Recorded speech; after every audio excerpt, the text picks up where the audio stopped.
controversial sport of fox hunting is the origin for a word that has become very much associated with the sport of politics. A whipper-in is an assistant huntsman who uses his whip to keep the hounds in check and stops them from straying by driving them back into the main body of the pack. By the late 18th century, Parliament had adopted the term. Officials from each party whose job it was to make sure MPs behaved, and especially that they voted according to the party line, were jokingly referred to as whippers-in. And by the 1840s, people called them whips. It became very common to use the word whip in this way. For example, in an officer's mess, a collection of money for more wine which everyone was expected to contribute to was called a whip. So eventually, any call for money among the members of a group became our modern phrase, a whip round.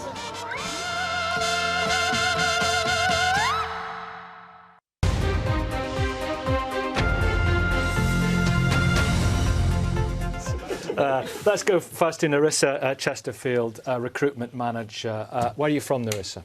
I'm from here in London. All right, what's your question? So my question is, given the growing strain on NHS services with an ageing population, is part privatisation the only realistic solution to inject more cash into the system? No, it's not, and I don't want a privatised NHS for a very simple reason. I'm a Conservative. I want a strong, prosperous country, but I want prosperity with a purpose. And for me, the purpose of that prosperity is to have an NHS that is there for all of us. And, you know, when we grow older, everyone here will have older relatives.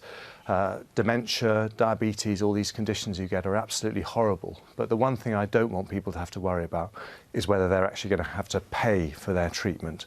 So how do we make sure that we don't have to pay for our treatment? It's having an NHS and it's having a strong economy that can pay for more doctors and more nurses, and that's what I want to see. Does anyone here think there is an agenda here about privatisation in the NHS? Anyone?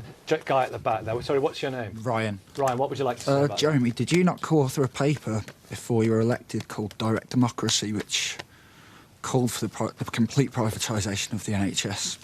No, I didn't. Actually, I co-wrote... I was one of the authors of an essay, actually on the transport system, and there were other essays that talked about that. I don't subscribe to those views now. I didn't subscribe to them then. Mutaz, there at the back. I know you so well because of your name tag.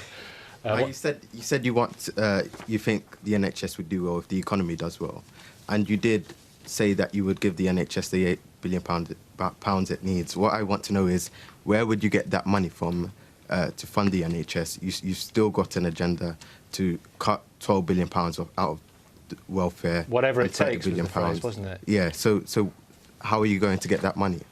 Well, I mean, let's be clear. For David Cameron personally, he has used the NHS. He has depended on the NHS with his own children, and he has no greater priority. And he had a lot of very difficult decisions to take in 2010 when we had the economic crisis. But the biggest decision he took was to protect and increase the NHS budget. Other parties disagreed with that decision, but he stuck with that decision. Spending has gone up. And we think spending needs to go up even more over the next part. We have record doctors and nurses, but we need even more. But you're still missing your targets. The NHS is still heading towards a £2 billion deficit. Yet there was an NHS crisis this winter which you failed to address. It's not doing well, is it? Well, I think that is to politicise the operational pressures that we have in the NHS every winter. I'm responsible for the NHS in England. Other political parties run the NHS in Scotland, Wales and Northern Ireland. And if you want to be political about it, the NHS in England actually did a lot better than those other countries. But I don't think we should be being political, because I think winter is a difficult time. And I go around A&E departments. I went into a couple of A&E departments yesterday, and people work incredibly hard. And I'm actually really proud of what they did. And if you actually look at the number of people seen and treated within the 4-hour target, it's 3,000 more people every single day compared to 5 years ago. And that's because we've got more doctors and nurses. And I think we want to carry on recruiting more doctors and nurses, which is why we need that strong economy. While we're on this, Paul wants to make about where you're from, Paul, and what you do. Well, I'm from London. I'm self-employed. You say about the NHS being a concern. David Cameron stood outside Chase Farm, promised the A&E wouldn't be shut. And now in London, you have signs to say Brent Cross this way, a hospital this way, no A&E in most London hospitals. Yet London is turned into a massive building site with development. Yet you're closing all the A&Es.